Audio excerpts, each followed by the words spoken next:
All right. Good evening, everyone, and welcome to our council meeting tonight on a beautiful first week in September.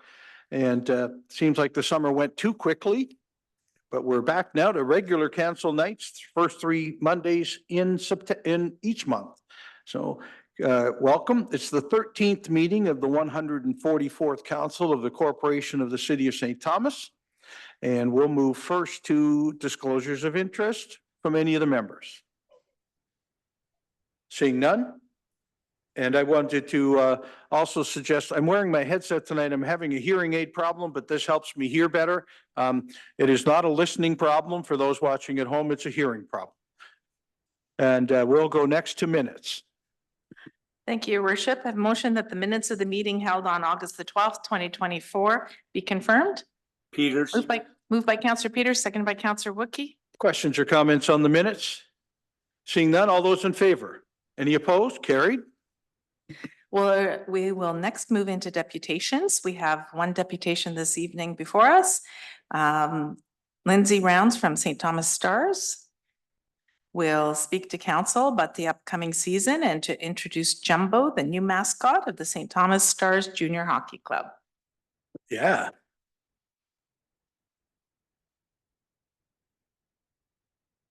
Well, Lindsay, did we tell you what button to push? You're okay. All right. Then please, let's introduce Jumbo and. Okay. There we go. Thank you. Hello, good evening, everyone. Thank you so much for having us here. It is a pleasure to stand before you and introduce an exciting new addition to our community. As many of you know, the St. Thomas Stars hockey team has been a beloved part of our community for many years, and today we are thrilled to welcome a new team mascot, Jumbo. So Jumbo beside me is more than just a fun character that you will see at games. He embodies the spirit, energy, and enthusiasm of the St. Thomas Stars and our great community. So whether it's firing up the crowd, entertaining young fans, or leading cheers, Jumbo is here to ensure that every St. Thomas Stars game is an unforgettable experience for everyone. But that's not all. I'm here to also share that our upcoming season is starting very shortly. So the St. Thomas Stars have an exciting lineup of games that we can't wait for you all to be a part of.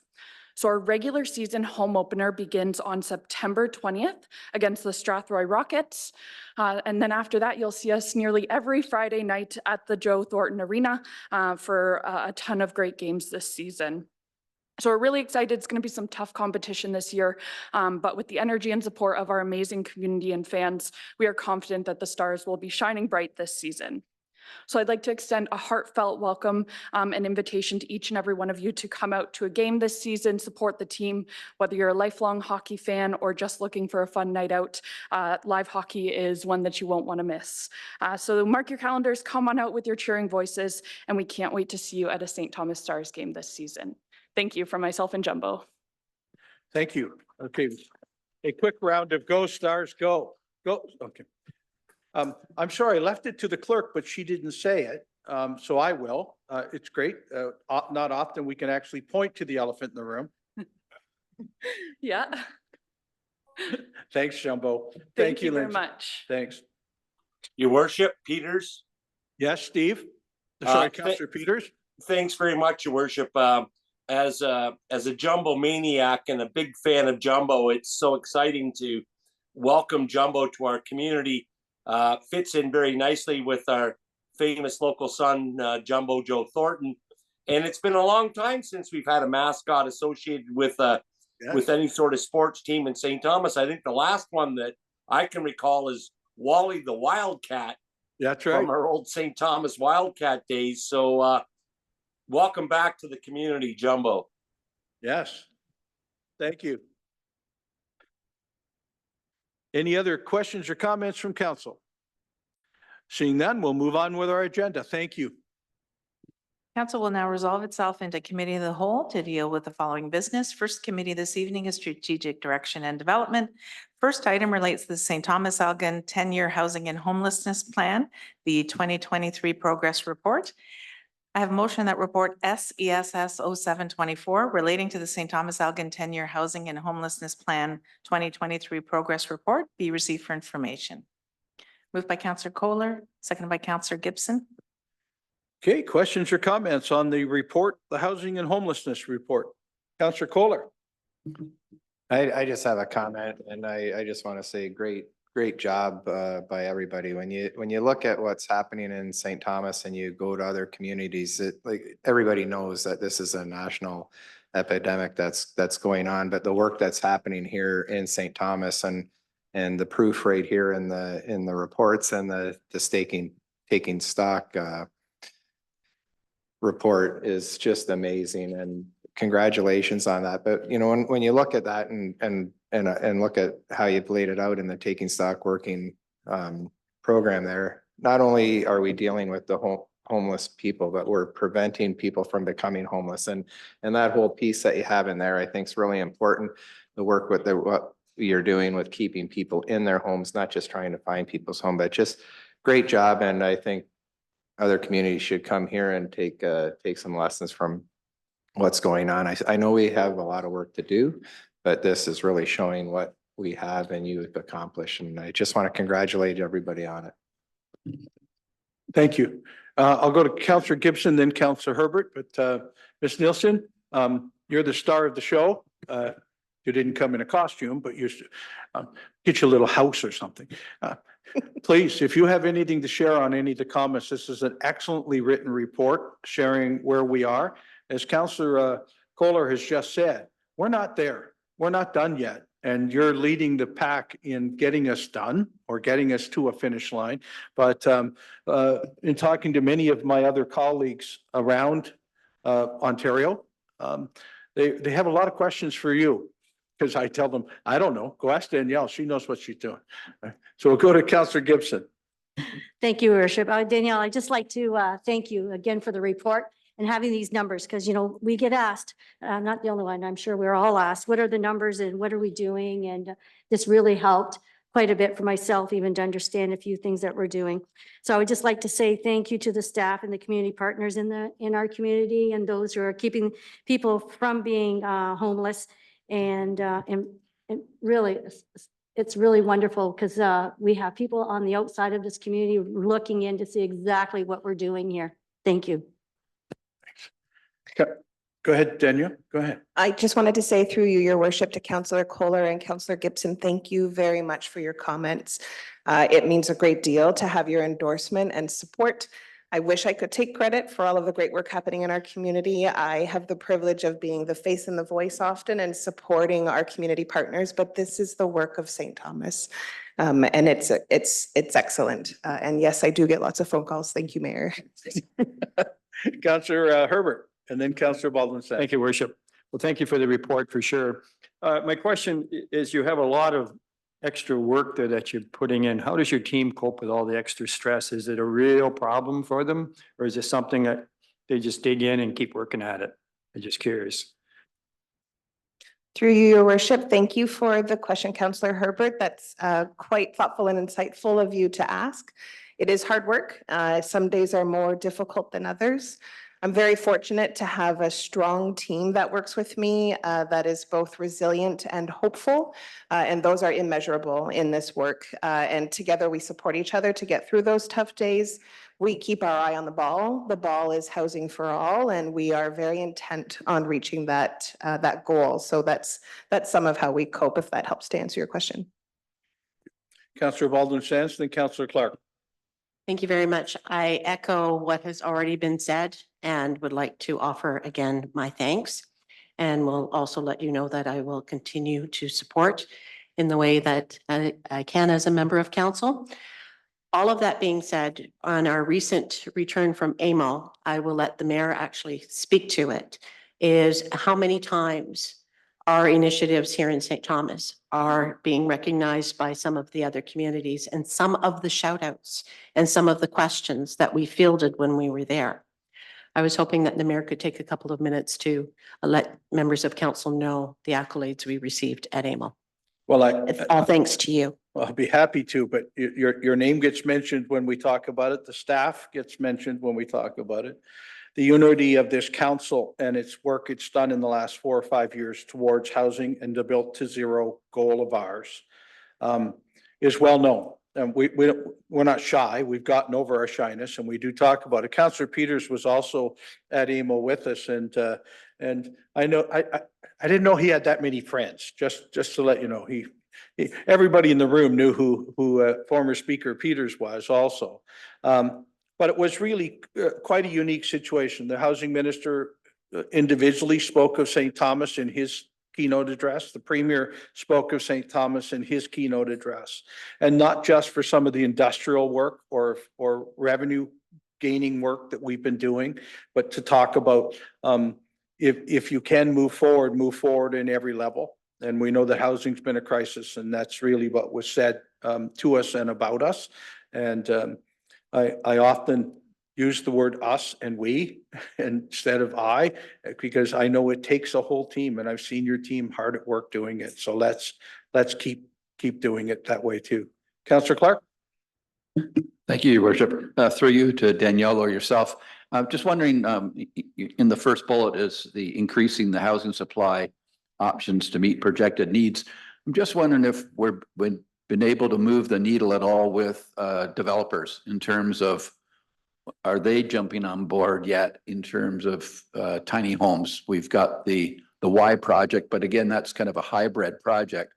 And I think to be successful, we really need to have some more buy-in with developers. They've got the coin and they know what the needs are in the community. And so I guess my question is, have we heard of any of those types of projects being outlined in any of the new developments that we're going to be opening up in the north end or other parts of town? Did you want to go first and I'll go after? Sure. Thank you, Your Worship. I think the simple answer to your question, Councillor Clark, and thank you for your question, is yes. In my sphere of the world in terms of deeply affordable housing and social housing, I have seen some traction with some local developers, which has been wonderful. We also work with Mr. Pompili around new developments where there may be some forgivenesses and opportunities to include affordable units in what would otherwise be market housing. But that's a little bit sort of from my sphere on the work. Your Worship, if there's more that you could offer. Certainly. We've been so blessed in this community in the sense of we have developers that also care.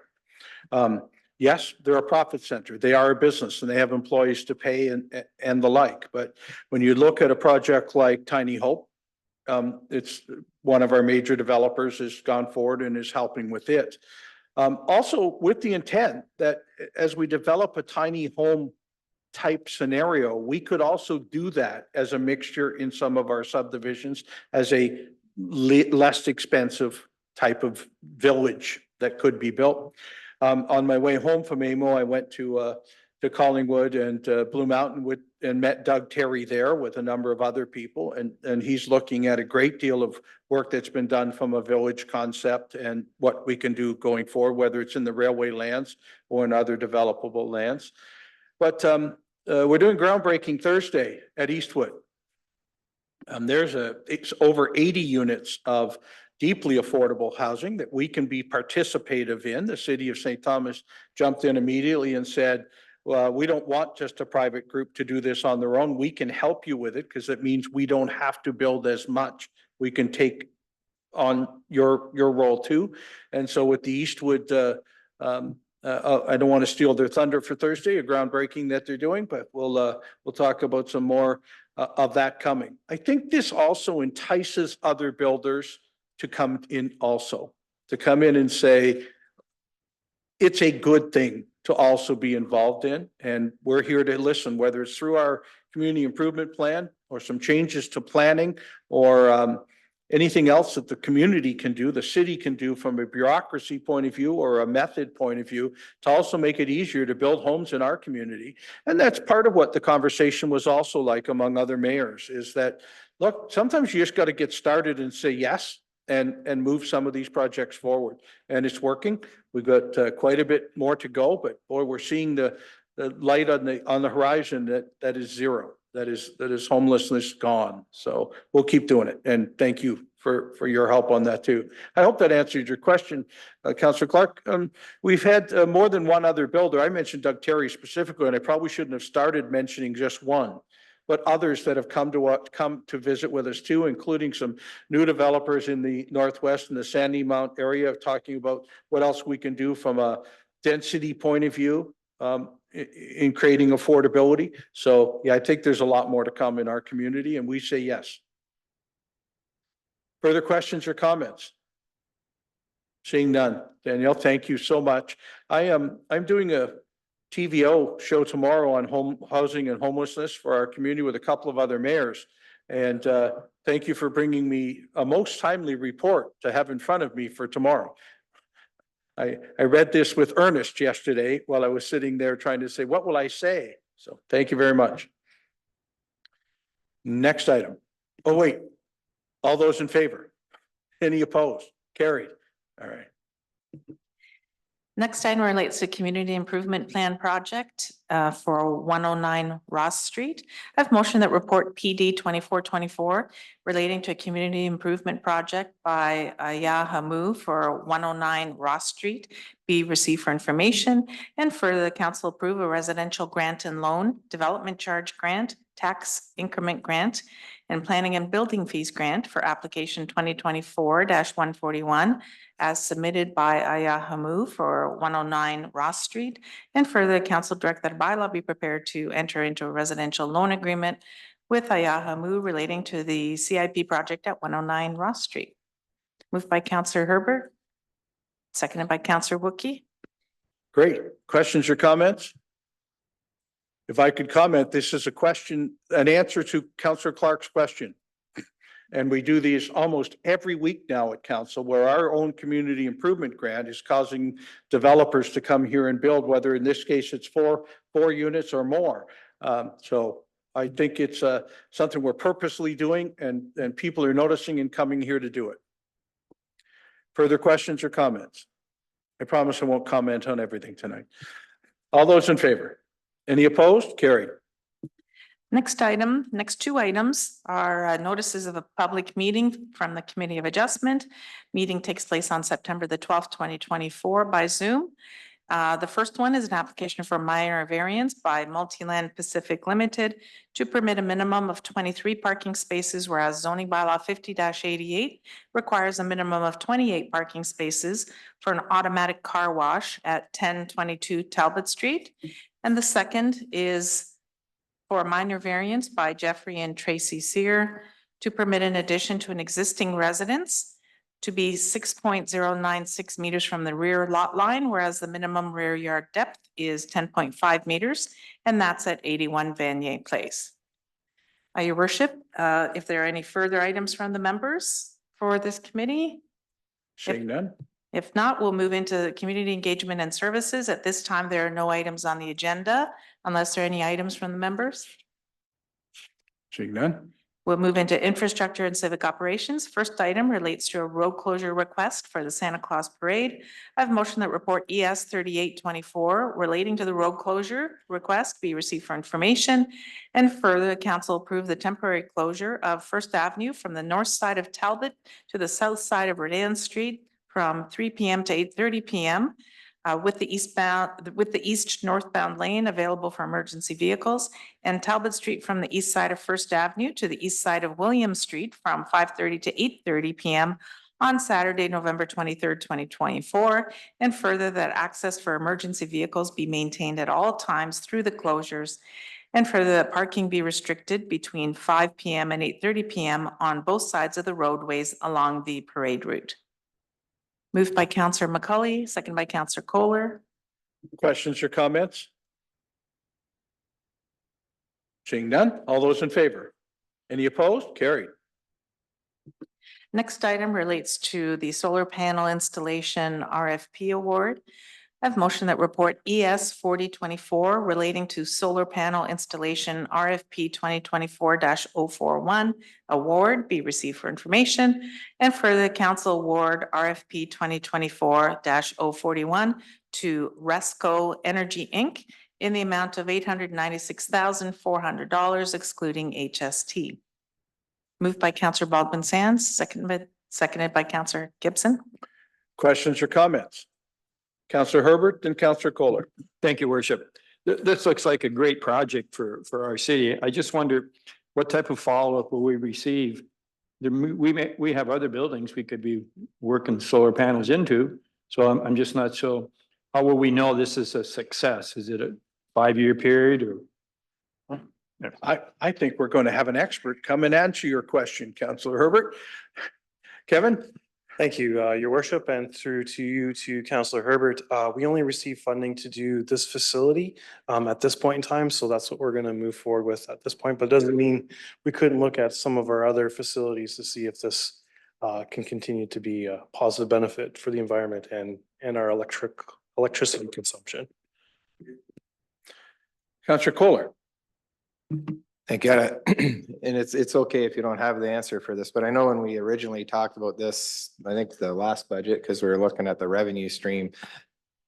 What's the projected revenue that we're looking at? And if you don't have it tonight, we can give that some other time, but I know we were pretty excited about it at the time. Through the mayor to Councillor Kohler, I'd have to get you the specific number at a later date, but I do recall reading the previous report. I think the return on investment was somewhere around 10 years or something like that. So that's another way, I guess, to look at it. Yeah. Great. Councillor Baldwin says. Thank you. I too am very excited about the prospect of this being our first project. We've been looking forward to it for a long time. One of the questions I heard Councillor Herbert say was, how are we going to measure it? Are we going to be looking at what sort of methodology in order to see the success of this program besides revenue producing? Can you make any comment on that? Through the mayor to Councillor Baldwin Sands. I think the installation of solar panels is to reduce our CO2 emissions as well. So you'll recall, as part of our strategic plan, we're trying to figure out how to develop a carbon emissions calculator for the city, so we can kind of see how we're doing in that regard and what measures we're taking, like going green with our fleet, and how that's also helping to pool in together. So this will be another way to measure the impact of solar panels. Great. Further questions or comments? Peters. Thank you, Steve. Councillor Peters, go ahead. Thanks very much, Your Worship. One of the things I'd like to hear as we move forward with the strategic plan is what other sites do we have that are available to us that we could perhaps call for a request for proposal? You know, we have a lot of facilities, a lot of land available to us, and you know, I would just if this can pencil out in 10 years to be a revenue generator, let's make sure that we've got everything on the table to maximize our potential future revenues. Thanks. Great. Further questions or comments? Seeing none, all those in favor? Are there any opposed? That's carried. Thank you. Next item relates to community safety zones and automated speed enforcement. A motion that report ES 4124 relating to community safety zones and automated speed enforcement feasibility be received for information, and further, the council endorse the community safety zone policy included as attachment 1 to the report, and further, the council authorize the installation of additional community safety zones as shown in attachment 2 to report ES 4124, and further, the council direct the bylaw to be prepared for its consideration to amend traffic and parking bylaw 45-89, and further, the council directs staff to develop a speed management program for its consideration. Moved by Councillor Clark, seconded by Councillor Wookie. Questions or comments? Peters. Thank you, Councillor Peters. Go ahead. Thanks very much, Your Worship. Regarding, well, on two fronts. One, the speed management plan particularly. We had a recent request of a neighborhood, the Mill Creek neighborhood, which hasn't been assumed yet as a city street, to look at reductions of speed limits in that neighborhood. And I'm supportive of that, but if we're going to do it, I would like to see us develop a comprehensive citywide plan. So I'd be curious to know from staff, how do we ensure that we're not just looking at a specific neighborhood? You know, we've listened in the past to Pine Valley. I'm prepared to look at speed reductions, across the city. But I'd like to know from staff's perspective, when we might see something as to a long-term future plan. But I'd also like to hear from our police services as regard to looking at, I don't know, I call it photo radar, but whatever term we want to use for it, as a potential deterrent to help slow things down. Mr. Dillbeck, on both of those, would the transportation master plan be the place where the first item would be more taken care of? Through the mayor to Councillor Peters, the speed management program is actually a program that we don't have just yet, that we should probably develop to look at alternative ways to slow people down. Right. So when certain criteria are met, we'll implement certain measures. And if those measures don't work, then we ramp it up a little bit more. And if that doesn't work, then we go even further. The last tool in our toolbox is automated speed enforcement. And in speaking with other municipalities, they're like, you need to make sure you have all the resources and all your systems in place first before you decide to embark upon that venture. So what I've noticed anyways, is that we had an inconsistent approach to our community safety zones. Automated speed enforcement is only allowed or permitted by legislation in community safety zones and school zones. So let's apply a policy on where we're going to implement community safety zones first. So that way we're consistent citywide. Speed management program would apply the same thing. So when we receive a request from residents on a particular street or a neighborhood, we can then go back to our speed management program, do the investigative work, see what measures what criteria it satisfies, and what measures we should implement to try and address that in a most efficient way. So that's the intent of the speed management program. So we're not doing things on an ad hoc basis. If it is a whole neighborhood, there are tools available to us that we could look at those neighborhood 40-kilometer limit areas as well. So that's another tool in our toolbox, but we've got to put this all together in a comprehensive program so we can treat everything consistently. I hope that answers both of those questions. Go ahead, Councillor Peters. Yeah, thanks, Your Worship. It does. Thanks, Kevin. But when you come back with the plan, Kevin, one of the things that I would like to ensure is that we receive input from fire and EMS particular about speed bumps. We get a lot of requests for speed bumps to be implemented in neighborhoods. Well, I've driven through parts of Old Toronto where I don't know how a fire truck or an EMS vehicle can either get there or an EMS vehicle take a patient out with going over multiple speed bumps. So I hope it's a comprehensive plan and look forward to that. Thank you. Tim, can I ask, when do you think we'll get to the comprehensive side? You've got some great stuff all starting from different directions. That's how we'll get there. But when do you think we'll finish to a point where council can say, we have a comprehensive speed management plan? Through you, Mayor. Well, I guess that depends a little bit on the workload of staff as we get into the winter season. So it kind of depends on this winter season a little bit. Right. In terms of staff availability to continue to work on our speed management program. But it was my intent to bring that forward as part of the spring of 2024 so that we could then look to see if we could implement some of those measures for any of the requests that we have sitting already as active requests or any future requests. So that was kind of the timeline we were working with. Great. Councillor Herbert? Thank you, Worship. Well, I'm going to say I really support the photo radar. I read this report. I just think in my mind, we're just spinning our wheels because we're talking about traffic studies and stuff. If you have a problem with an area right now, you can call the police department. They have 2 traffic units now. They'll hit that area.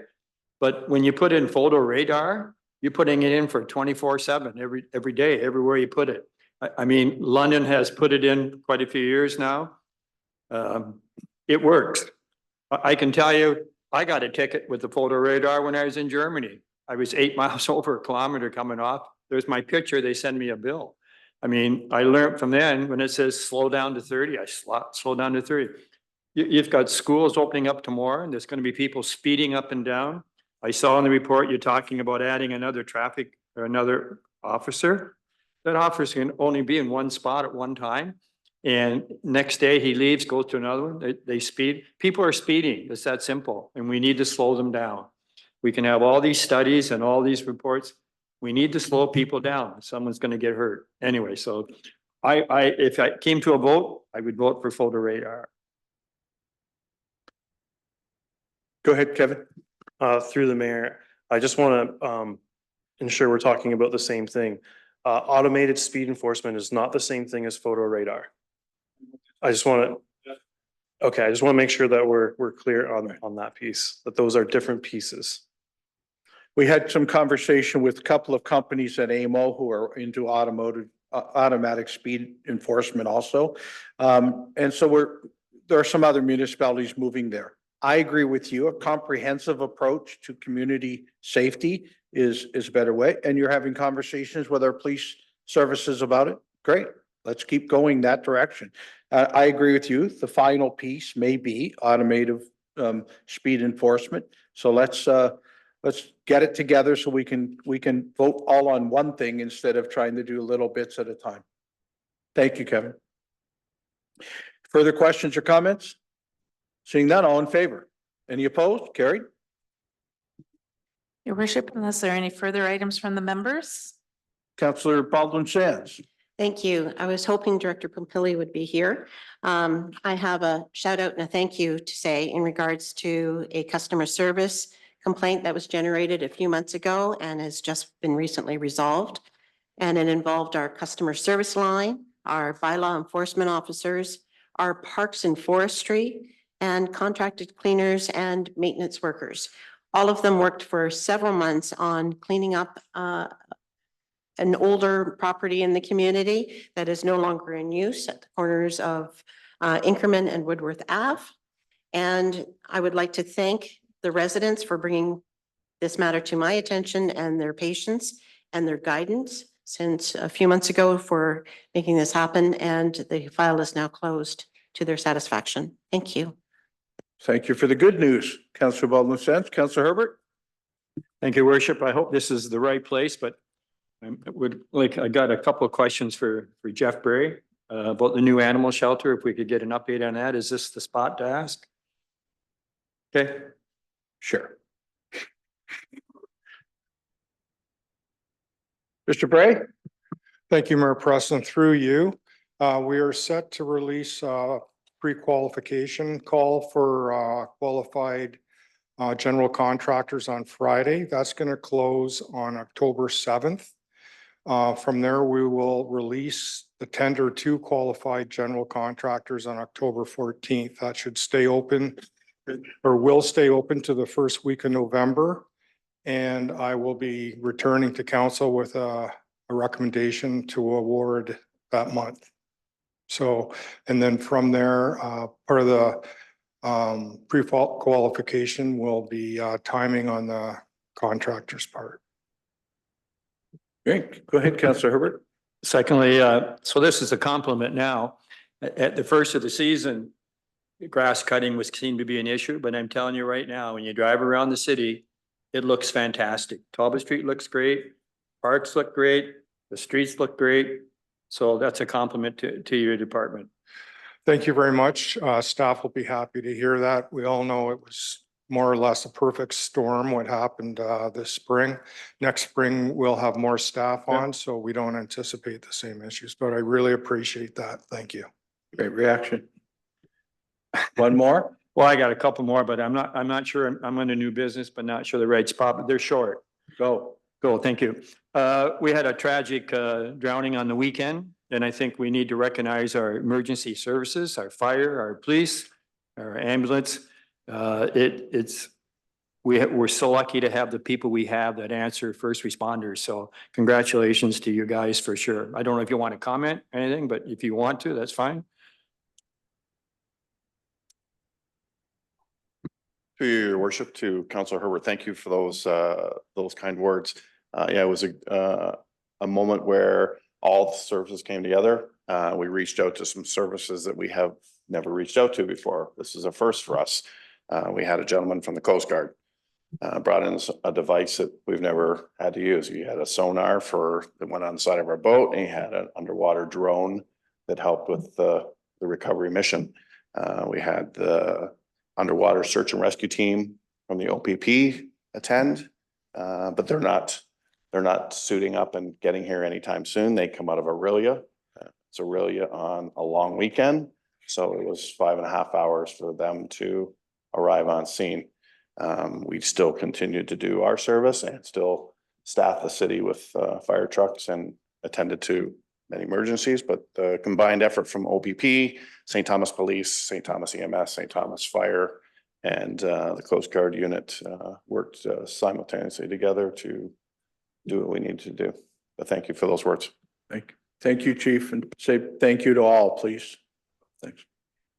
Just got one last comment for I myself. doubt it. 3 years ago, we had a big debate at council about 59 Metcalf Street, and I voted to rip it down and level it and rebuild. Well, obviously I was wrong. They've re-renovated 59 Metcalf Street across my courthouse. It looks just fantastic.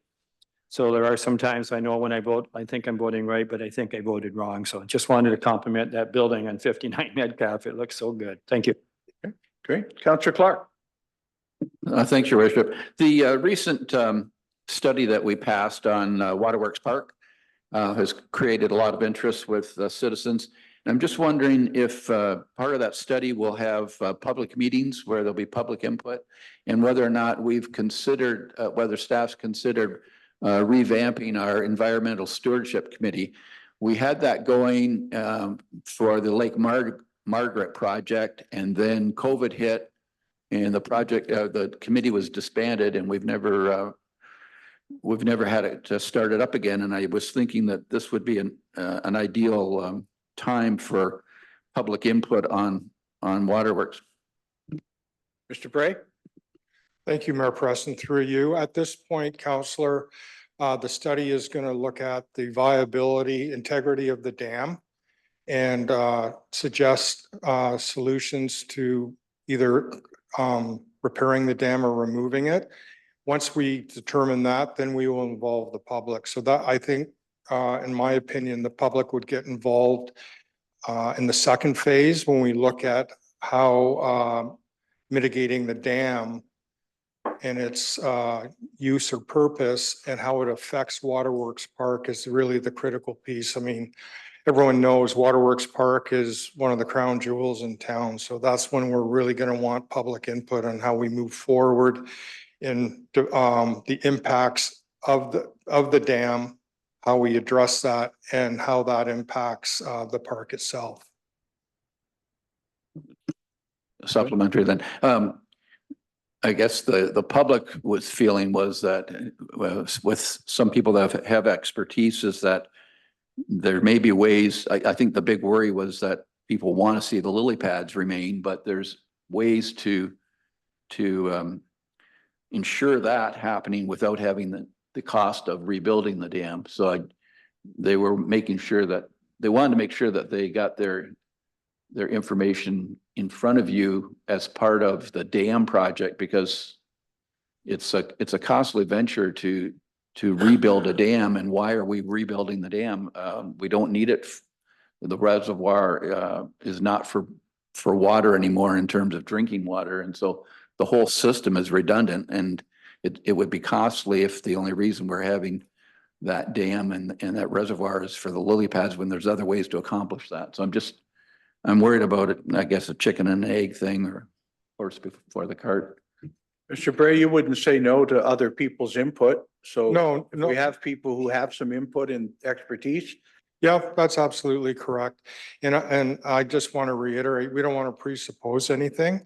And the lily ponds are affected by the dam. The height of the dam in that area makes sure that the lily pond area has its seeks the same level. So this is, we have to look at that because that informs how we move forward with the, if we have any designs that impact the park because of how we address the dam. Right, so I guess will that study look at options for diversion above the lily pads? There could be a diversion channel there so that it goes from the lily pads out back to the stream. Will that all be part of the study then, rather than like what I'm hearing you say is that we're assuming that the only way to save the lily pads is by having the large reservoir. Other people are saying that whole large reservoir could be new parkland. And yeah, I agree with what you're saying is I think we need to look at the whole system, how it affects the water bodies within the park. So to me, that I think is informed by the second phase of the project. Right now, what we have to do is look at the dam, the impacts of removing the dam, do some floodplain modeling. And we could also work into this, how there's ways around that to maintain the lily ponds or reclaim more for parkland use. So I think it's an exciting project because we get to reimagine Waterworks Park and also what people hold dear there. Go ahead. So I guess how would people get their ideas to you, or who do they get their ideas? Do they direct them to you? Once we initiate the study, after it's been approved by council, we can, we'll do a shout out through social media to interested parties to canvass their thoughts. Okay. Peters. Councillor Peters, go ahead. Thanks, Your Worship. There was under the new business, a couple comments I wanted to make. I'll start with the Waterworks Dam. I certainly encourage and support what Councillor Clark is saying of engaging the public, but I also want to make sure that our consultants, whoever are studying this, look at the hydrology, because if you take the dam away, that drops the level of the water by 15 feet.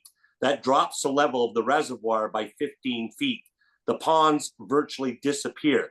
So whether it's diversion or what, I'm looking forward to the comprehensive study, because I don't want to see people saying, oh, take the dam away and we'll improve the flow of the creek, of Kettle Creek.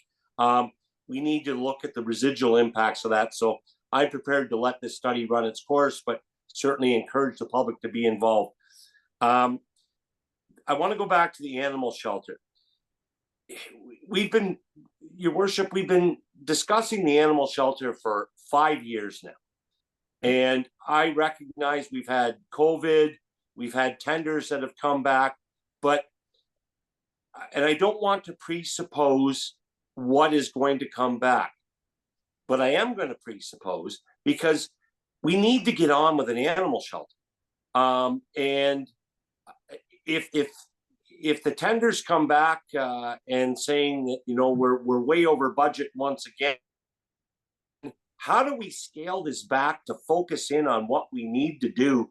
And that is look after the well-being of the animals. And I'm interested to hear from Jeff on this of, we can't continue to put this off. We need to get on with it. So Jeff, how do we ensure in this whole process we get on with it? Great. Thank you, Mayor Preston. Just a quick timeline to refresh people's memory. This came in over budget, came in at 2024 budget. Staff approved additional funding to the project. And in the beginning of the year, I worked with the architect to remove certain items to try to streamline the project, as you've noted, Councillor, to make sure that it's an efficient facility specifically designed to accommodate animals comfortably and safely. And also staff where they are now is deplorable. We had staffing issues and purchasing and other projects rightfully had, I would say, tendering priorities. And this is where we are now with releasing this. So there's items that have been removed. And I'll be upfront now. I anticipate this will come in higher just because we've lost a year. There will be contingencies and provisional items in there for discussion. But I think in my opinion and experience, tendering it now and getting a price to a very qualified contractor that they can jump on immediately, we would get better pricing in November than we would 3-4 months ago in the height of the construction season when everyone has their workforces dedicated and they just want to get a project. This way, people want, contractors want to have a good project for them to start the year with. Thank you, Mr. Bray. Anything else in this topic or in this category? I'm not certain where I am, so. Your worship, we're currently in infrastructure, and if there's no further items, we'll move on to corporate governance and administration. What a great place to move to. First item relates to the Yarmouth Yards debenture. I have motion that report TR 1124 relating to the Yarmouth Yards debenture be received for information, and further, the council authorize the mayor, clerk, and city treasurer to sign the debenture bylaw and certificates required to initiate the $10 million debenture relating to the Yarmouth Yards development.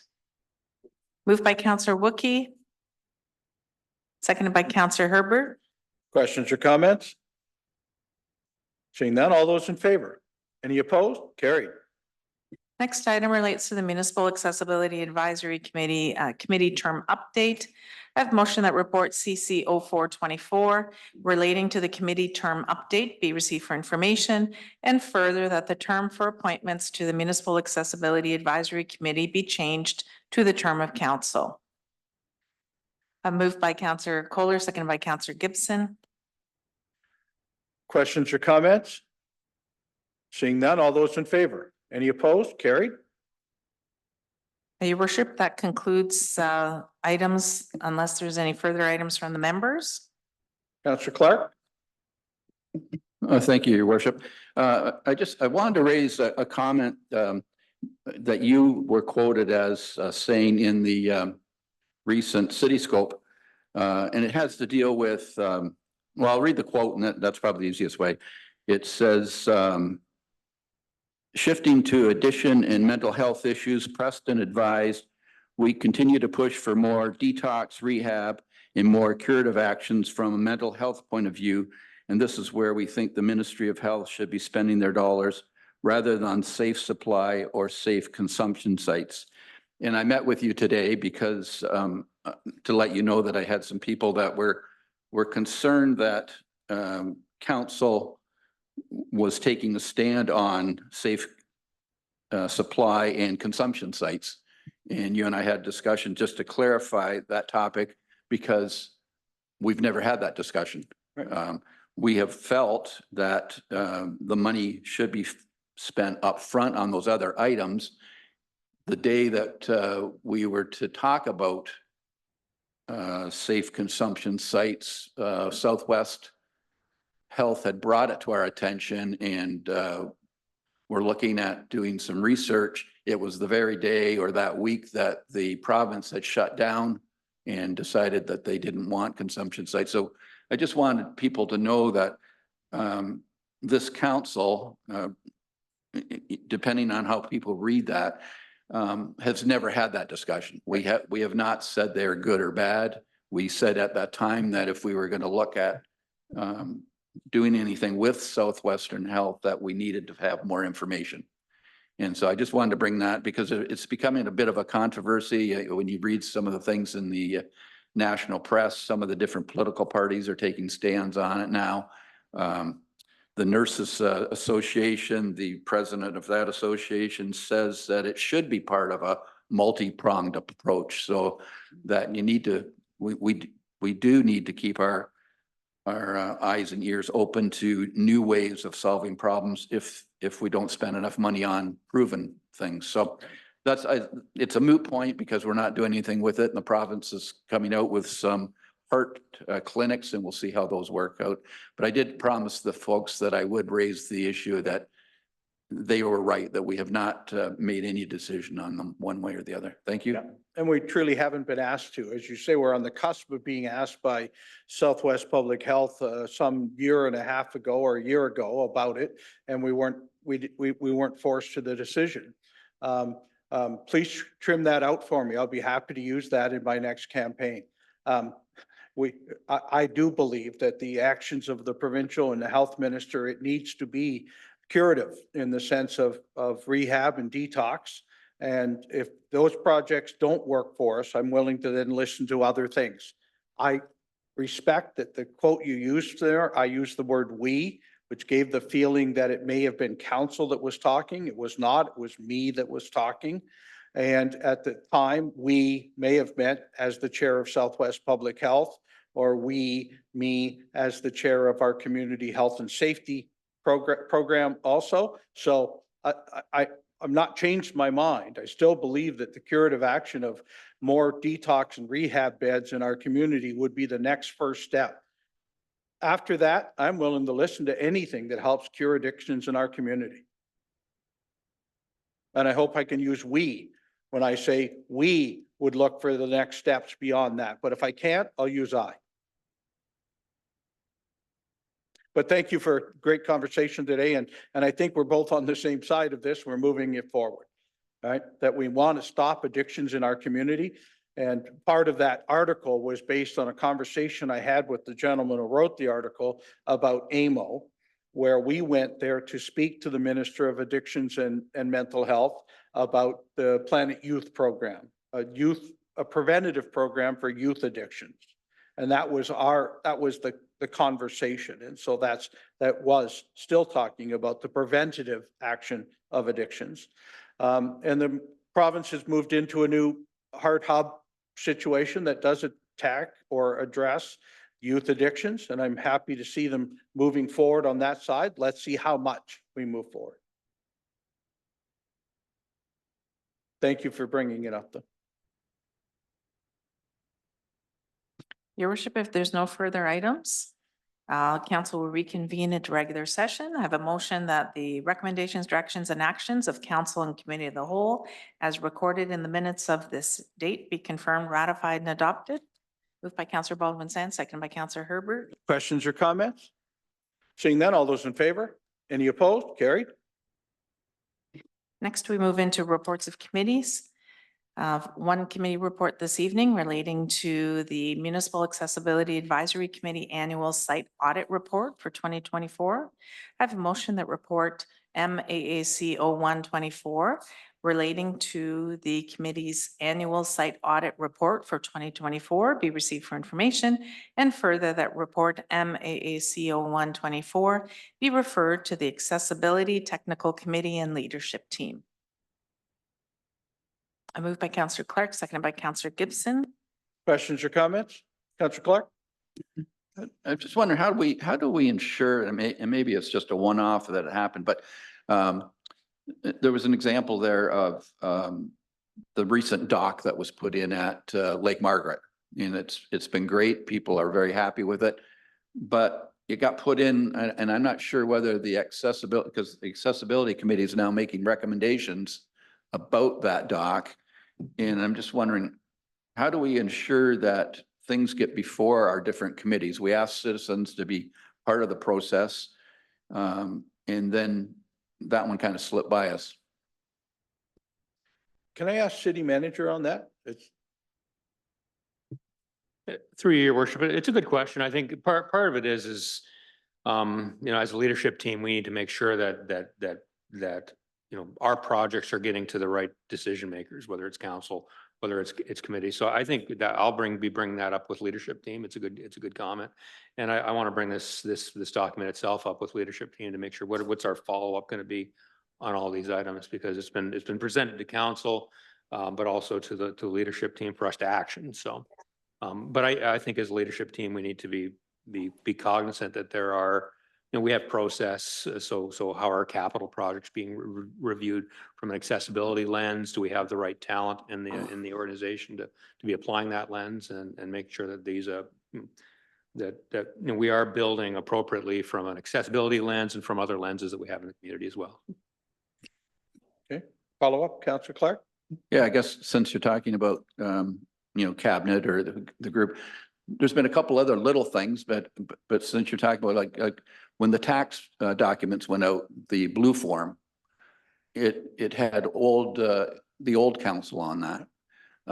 There's been times when the Committee of Adjustment has sent out papers and it's talking about the citizens that having so many days to comment or protest on a project, and yet the whole provincial planning has changed. So I'm just thinking we need to make sure that stuff's going out to citizens is current and not old stock and not old policies. Go ahead, Michael, City Manager. Yeah, and through your worship, so next week, you're going to see a report that we just actually put together today on just as an example, a communication strategy. And so when the issue with the tax bill came up, it brought back memories for me because I had the same thing happen previously in a role that I was in. And so one of the outcomes was to move those activities to our communications group because they do it often. I'm not going to say they do it better, but that's what they do every day. So you're going to be seeing a report next week as a kickoff for our communication strategy, which will eventually, really what I think tighten up how we go about external communications here at the city, and those things will start to get addressed in a better way. So that's a good example of, the action plan, the strategic action plan that council approved at the last meeting is full of those kind of what I call modernization issues. How do we, we get better at some of these things? Not that we're not good at them, but as a growing, sophisticated municipality, how do we get better at these things? Yeah. Peters. Go ahead, Steve. Go ahead, Councillor Peters. Thanks, Your Worship. And just on this, on a couple fronts, one as far as the accessibility committee, I watched a situation this summer at the new daycare center that we just built. And then we come back in this summer with jackhammers and smash out the concrete to put an accessible ramp in, which should have been done in the first place. And that's the kind of things that they certainly frustrate me as a counselor, but those are the things that irritate the public. When they see stuff like that we pour concrete and then we come back in a year later and smash it all up to make it accessible. And so, I think we need to, I appreciate what Michael's just saying, that we as far as engagement of our committees, but as well as the engagement of we need to think these things through, because I had more calls about the blue form that was sent out with, old counselors' names and blank space that, we could have used that one whole back page of blank space to talk about our customer service program as an example. So those are the frustrating things, Michael and Your Worship, that we all collectively hear about from the public. And I appreciate that you're going to enhance the focus on them. Thank you. Thank you, Councillor. Councillor Herbert. Thank you, Worship. Certainly an interesting report. Is the expectation now that these areas have been identified that some of these things will be corrected and then more next week? Or is it all wait till next year before they're corrected? Well, we've certainly seen this report each year from the Accessibility Committee, and they go to some of our, might be a washroom at a park one year or whatever is included this year. It's my expectation that the department that's responsible does make those corrections, because the Accessibility Committee has had them brought to the attention in the 5 years that I've been here, or 6 years almost now, I guess, that I certainly haven't heard anybody say we've had to report this 5 times and nobody's done anything about it. Thank you. So that's why we have the Accessibility Committee do the work. Councillor Gibson.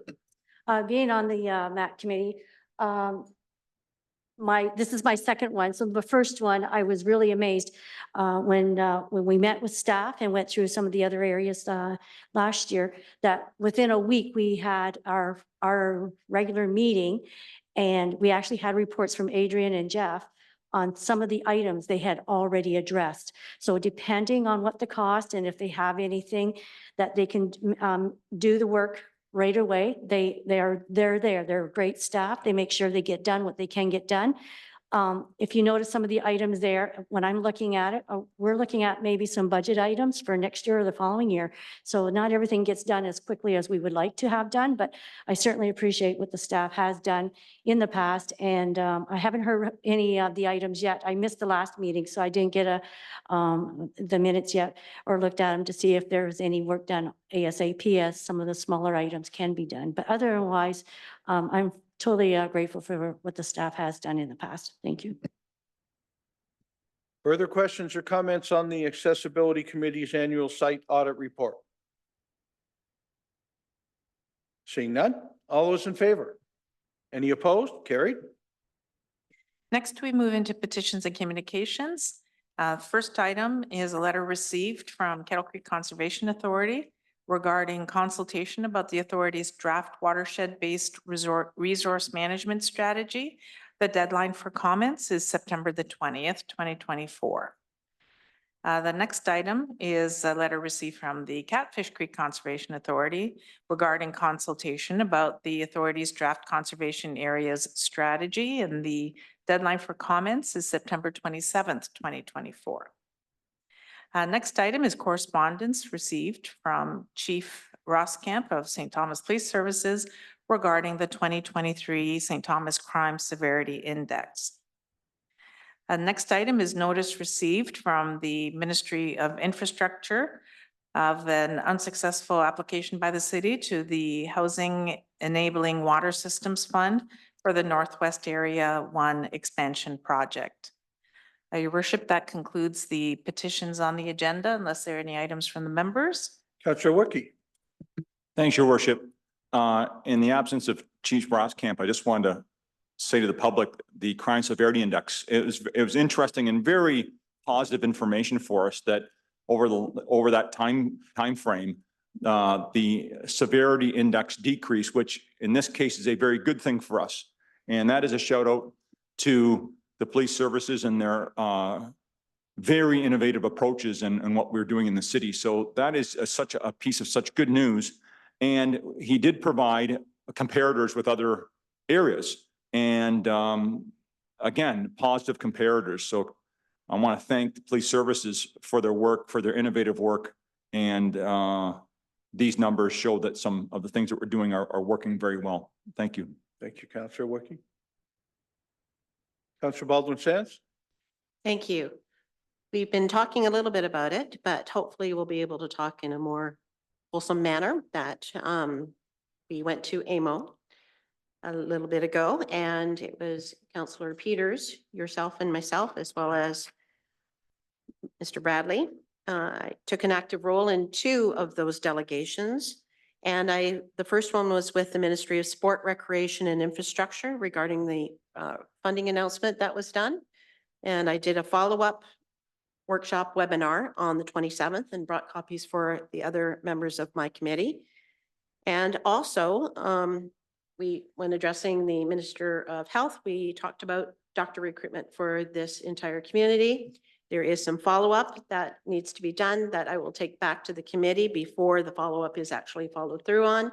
But it was very innovative, looking at the ideas that they wanted known from our community that we are doing here that are working to help incentivize doctors to come to the area. And that was very inspirational that they are looking at what we are doing here and saying, we want to know what your best practices are and hope to share them with more communities. And hopefully we have the same amount of success throughout other communities as we are having here ourselves.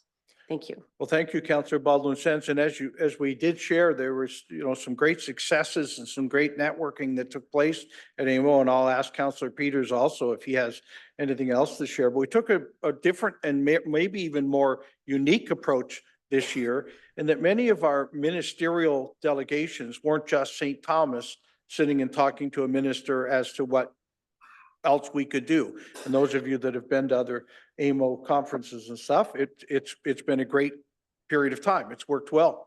But this time we actually had more than one delegation that was 3 or 4 mayors, a couple of wardens and other things, all talking about something near and dear to Southwestern Ontario or to our region. So I mentioned the Minister of Addictions and Mental Health. All of Southwest Public Health's catchment area, the warden of Oxford, the warden of Elgin, mayors went and spoke at once with a unified voice. And the same thing happened with London's mayor, Middlesex warden, Elgin's warden, a couple of other mayors, including myself and those of us that attended, to talk about regional transportation and how we've got there and now we can't afford not to be there. And so we talked about it as a collective item. And so AMO was far more of that type of networking this time. And we think our messages really rang more true because of the number of people that were there. I'll throw the floor to Councilor Worship? Peters. Yeah. No, Your Worship, I just wanted to comment that, I attended my first AMO conference 35 years ago. Yeah. And I was very impressed of how prepared the city of St. Thomas was to attend these meetings, whether it was with our individual delegations or that broader regional approach that we took. And I think that bode very well for us that, we weren't just saying, hey, it's all about us. It's all about this area. And, I credit you and Councillor Baldwin Sands and Mr. Bradley for and our staff, Taylor Mooney. Thank you for making sure we were so well briefed. But the other thing that struck me at attending AMO is that people did recognize, as you have commented, Your Worship, of the good things that are going on in St. Thomas. And, I've been involved in municipal and provincial politics for a long time. And the comments and the feedback that I heard about what's going on here, not only amongst us collectively as a council, but our staff, it was really positive to hear. And, did we leave there gaining everything that we wanted to gain? Probably not. But did we send a really good message? I think we did. Thank you, Councillor Peterson. Thank you, Councillor Baldwin Sands, and to our city manager. It was a good delegation. I think we had a very good showing. Great. Anything else under new, unfinished or new business? Seeing none, I'm just guessing that's where I was, Madam Clerk. So I'll take that as where I think we are. Yes, Your Worship. Thank you. We'll now move into bylaws. I have a motion that leave be granted to bring in the bylaws. Peters? Moved by Councillor Peters, seconded by Councillor Herbert. Questions or comments? Seeing none, all those in favor? Any opposed? Carried. I have a motion by Councillor Peters, seconded by Councillor Herbert, that the bylaws be now read a first time, referred to council and committee of the whole, and read a second time. Questions or comments? Seeing none, all those in favor? Any opposed? Carried. First bylaw, please. First bylaw is a bylaw to confirm the proceedings of the council meeting held on September 3rd, 2024. All in favor? Any opposed? Carried. Next bylaw, please. Second and final bylaw is a bylaw to authorize the borrowing upon amortizing debentures in the principal amount of $10 million towards the cost of certain capital work set out in Schedule A to the bylaw. This relates to a debenture for the Yarmouth Yards capital works. All in favor?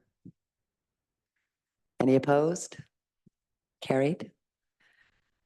I rise to report the successful passing of 2 bylaws. Thank you.